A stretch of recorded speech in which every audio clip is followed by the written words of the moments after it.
Friends, this is Kuldeep Kaur Taliwal and you are watching my channel Kuldeep's Biology। आज हम करने वाले हैं एक नया टॉपिक जो है डीएनए टोपोआइसोमेरेज।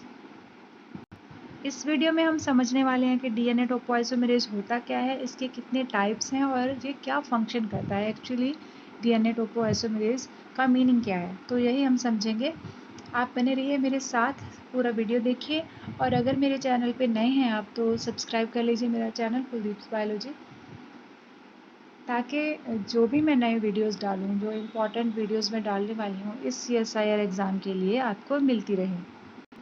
तो चलिए स्टार्ट करते हैं। DNA topoisomerase. डीएनए टोपोआइसोमेरेज एक एंजाइम होता है जो कि रेप्लिकेशन में इन्वॉल्व होता है। ठीक है, रेप्लिकेशन में हम पढ़ते हैं लास्ट में इसका जो रोल आता है वो क्या रोल है। रोल तो स्टार्टिंग में ही आ जाता है लेकिन हम पढ़ते इसको एंड में हैं। तो इसके ये करता क्या है, ये फॉस्फोडाइस्टर बॉन्ड को ब्रेक करता है, डीएनए के स्टैंड में निक क्रिएट करता है, ब्रेक करता है डीएनए के स्टैंड को। ठीक है, तो ये जो ब्रेक बनाता है वो फॉस्फोडाइस्टर बॉन्ड को तोड़ता है। ये फॉस्फोडाइस्टर बॉन्ड कहाँ पे प्रेजेंट होता है, आपने डीएनए के बैकबोन को के बारे में पढ़ा होगा कि डीएनए का बैकबोन फॉस्फेट शुगर का बना होता है। ठीक है, फॉस्फेट शुगर के रिपीट्स जो होते हैं वही डीएनए का बैकबोन बनाते हैं। उनके बीच जो बॉन्डिंग होती है उस बॉन्डिंग को कहते हैं फॉस्फोडाइएस्टर बॉन्डिंग, और उसे ब्रेक करता है डीएनए टोपोआइसोमेरेज। ठीक है, तो वो ये क्यों ब्रेक करता है। अब सोचने वाली बात ये है कि उसको क्या ज़रूरत पड़ गई ब्रेक करने की, क्योंकि जो डीएनए को जब अनबाइंडिंग हो रही है, डीएनए की अनबाइंडिंग क्यों हो रही है, क्योंकि रेप्लिकेशन हो रही है। रेप्लिकेशन को करवाने के लिए डीएनए को सिंगल स्टैंडर्ड होना ज़रूरी है। ठीक है, और उसे सिंगल स्टैंडर्ड होना ज़रूरी है, इसीलिए हम उसकी अनबाइंडिंग करवाएंगे। तो जब अनबाइंडिंग हो रही होगी तो उसी के कारण जो कुछ कॉइल्स होंगी डीएनए की वो आसपास साइड्स पे ज़्यादा इकट्ठी हो जाएंगी। उसी प्रोसेस को हम कहते हैं सुपर कॉइलिंग। सुपर कॉइलिंग, जो अनबाइंडिंग वाले रीजन की कॉइल्स हैं वो आसपास ज़्यादा बढ़ जाएंगी। ठीक है, तो उस सुपर कॉइल को कम करने के लिए हम क्या करेंगे, हम नहीं, नेचर करती है कि डीएनए टोपोआइसोमेरेज वर्क करता है। डीएनए टोपोआइसोमेरेज उसकी सुपर कॉइलिंग को कम कर देगा।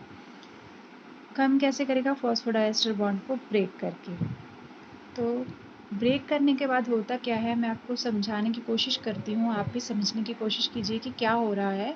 जैसे कि हमने दो रस्सियाँ ले ली हैं, उनको आपस में कॉइल किया गया है जैसे कि डीएनए होता है। ठीक है, एक रस्सी को दूसरे के ऊपर कॉइलिंग की हुई है डीएनए की तरह। ठीक है, तो जब हम एक सेंटर वाला एरिया को खींचेंगे अनकॉइल करने के लिए, तो होगा क्या कि साइड्स में सुपर कॉइल्स बढ़ जाएंगे। तो वही होता है डीएनए के साथ। तो उसको कम करने के लिए अगर एक रस्सी को लेकर, जहाँ पे कॉइलिंग बहुत ज़्यादा हो रखी है वहाँ से एक स्टैंड को लेकर कट कर दिया जाए और दूसरी ओर से दूसरी रस्सी को उसके थ्रू पास करवा के फिर से उस रस्सी को जोड़ दिया जाए किसी ग्लू के साथ, तो होगा क्या, सुपर कॉइल काफ़ी थोड़ा कम हो जाएगा। एक कॉइल तो कम हो ही जाएगा, तो इससे एक तरीके का टेंशन जो रिलीज़ होता है, सुपर कॉइलिंग कम होती है। यही इम्पॉर्टेंट काम, काफ़ी इम्पॉर्टेंट काम करता है ये टोपोआइसोमेरेज। ठीक है, टोपोआइसोमेरेज की आगे दो क्लासेस होती हैं, टोपोआइसोमेरेज 1 एंड टोपोआइसोमेरेज 2। तो जो टोपोआइसोमेरेज 1 माना जाता है कि इसमें इवन और टाइप के टोपोआइसोमेरेज आते हैं 1, 5, और टोपोआइसोमेरेज 2 में इवन टाइप के आते हैं। ठीक है, और एक इनमें जो काफ़ी इम्पॉर्टेंट जो बात है वो जानने वाली, याद रखने वाली ये है कि टोपोआइसोमेरेज 1 वो सिर्फ वन स्टैंड को क्लीव करता है, एक डीएनए के स्टैंड को क्लीव करता है, जैसे मैंने आपको अभी अभी बताया।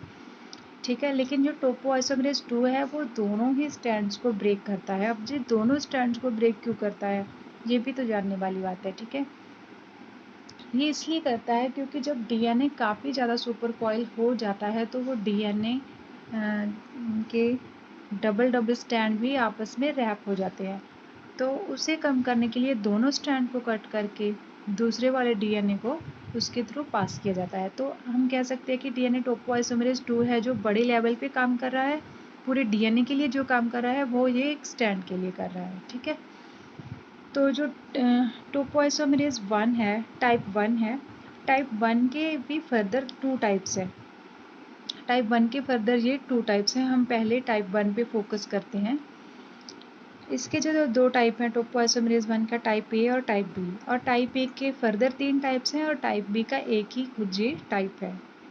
हम डिस्कस कर रहे हैं टाइप ए के बारे में। अब जो टाइप ए टोपोआइसोमरेज है, टाइप 1 का जो फर्स्ट पार्ट है टाइप ए, वो बाइंड कर जाता है 5' एंड पे, और जो टाइप 2 बी है ये बाइंड करता है 3' प्राइम पे, ठीक है, 3 प्राइम पे ये बाइंड करेगा।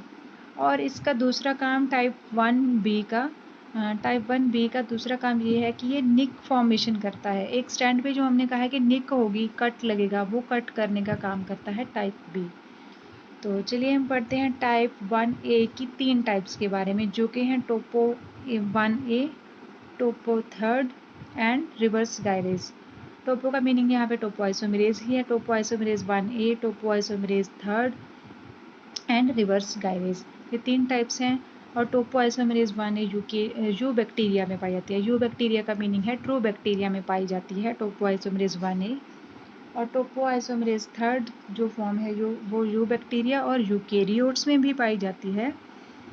और रिवर्स गायरेज यू बैक्टीरिया और आर्किया में पाई जाती है।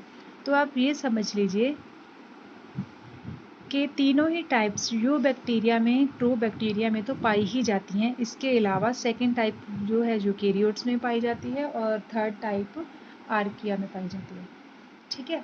तो इस तरीके से आप इसे लर्न कर लीजिए। और ये थी जो टाइप 1 जो है टोपोआइसोमरेज टाइप 1 की, हमने सारी की सारी टाइप्स कर ली हैं। जो टोपोआइसोमरेज टाइप 1 बी था, उसकी एक ही टाइप है टाइप 1 टोपोआइसोमरेज 1 बी, ठीक है। उसका हम फंक्शन डिस्कस कर चुके हैं। अब हमारे पास रह गया हाफ पोर्शन, जो कि टोपोआइसोमरेज 2 टाइप है, ठीक है। अब हम इसके बारे में पढ़ेंगे और इसी पे फोकस करेंगे। चलिए करते हैं हम इस पे कि क्या कहा है इसके बारे में। और एक इम्पॉर्टेंट पॉइंट रह गया था कि ये टोपोआइसोमरेज 1 जो है वो एटीपी को यूज़ नहीं करता, उसको एटीपी की ज़रूरत बिल्कुल भी नहीं होती। एक एक्सेप्शन है रिवर्स गायरेज, जो कि हमने यहाँ पे पढ़ा है, ये एटीपी को यूज़ करता है, ठीक है। बाकी जो भी टाइप्स है कोई भी एटीपी की ज़रूरत नहीं पड़ती, जो भी ये बॉन्ड बनता है। और ये जो बॉन्ड का ब्रेक होता है, इसका एक लाइन में यहाँ पे भी आपको बताना चाहूँगी कि जो बॉन्ड बनता है वो फिर से टूटता है, वो फिर से बन जाता है। जो बॉन्ड फॉस्फोडाइस्टर बॉन्ड टूटता है वो फिर से बन जाता है, ये रिवर्सिबल रिएक्शन है, ठीक है। जैसे ही एंजाइम लीव करता है टोपोआइसोमरेज 1 है या 2 है, जब भी रिलीव करेगा तभी बॉन्ड दोबारा से बन जाएगा। तो हम कहेंगे कि ऐसा क्यों होता है, दोबारा से बॉन्ड क्यों बन जाता है, क्योंकि फिर रीजॉइन भी तो करना है ना। सुपर कॉइलिंग को रिमूव करने के बाद रीजॉइन करना भी ज़रूरी है, और जितने टाइम में एंजाइम रिलीव करता है, वहाँ से जाता है, उतने टाइम में ये काम हो जाता है। कौन सा काम? दूसरे डीएनए के स्ट्रैंड का वो निक के थ्रू पास होने का काम, ठीक है। अब टोपोआइसोमरेज जो टाइप सेकंड थी वो यूज़ करता है एटीपी को। अब कहाँ यूज़ करता है एटीपी को? पहली बात तो आपने ये समझना है कि जब बॉन्ड ब्रेक होता है, फॉस्फोडाइस्टर बॉन्ड ब्रेक होता है, तब भी कोई एटीपी यूज़ नहीं होता, और दोबारा जब बॉन्ड बनता है तब भी कोई भी एटीपी यूज़ नहीं होता। तो एटीपी यूज़ कहाँ होता है टाइप सेकंड में? एटीपी यूज़ होता है, एटीपी हाइड्रोलाइसिस यूज़ होता है, कन्फर्मेशन चेंज आता है, जब डीएनए में कन्फर्मेशन चेंज आता है तो यूज़ होता है एटीपी। तो टोपोआइसोमरेज 2 की 2 टाइप्स हैं, टोपोआइसोमरेज टाइप 2 ए टोपोआइसोमरेज, टाइप 2 बी टोपोआइसोमरेज, ठीक है। तो अब जो टाइप 2 ए टोपोआइसोमरेज है, ये वायरसेस और सारे के सारे सेलुलर ऑर्गेनिज्म में पाया जाता है। इसके आगे 3 टाइप्स हैं, topo 1 topo second, topo 4 and DNA gyrase. Topo second, topoisomerase 4 and DNA gyrase, ये कि यूकेरियोट्स में पाई जाने वाली टाइप्स है। और टोपो 4 है जो टोपोआइसोमरेज 4 बैक्टीरियल टाइप है, और डीएनए गायरेज जो है वो बैक्टीरियल भी है और यूकेरियोटिक भी है, ओके। तो ये दोनों में पाई जाने वाली टाइप हो गई।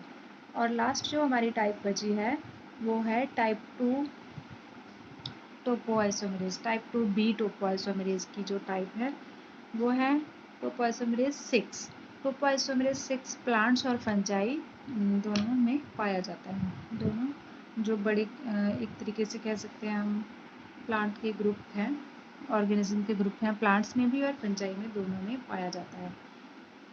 तो ये सारा कॉन्सेप्ट हो गया गाइस टोपोइसोमेरेज के बारे में। ये काफ़ी इंपॉर्टेंट है। इसका रोल का जो है क्वेश्चन हर बार देखा जाता है CSIR में कि टोपोइसोमेरेज 1 ये करता है, 2 ये करता है।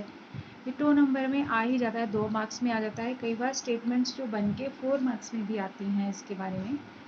तो आप इसे अच्छे से लर्न कीजिए, और अगर आपको मेरी वीडियो पसंद आई तो लाइक कीजिए और सब्सक्राइब कीजिए मेरे चैनल को। Thanks for watching, take care, bye bye.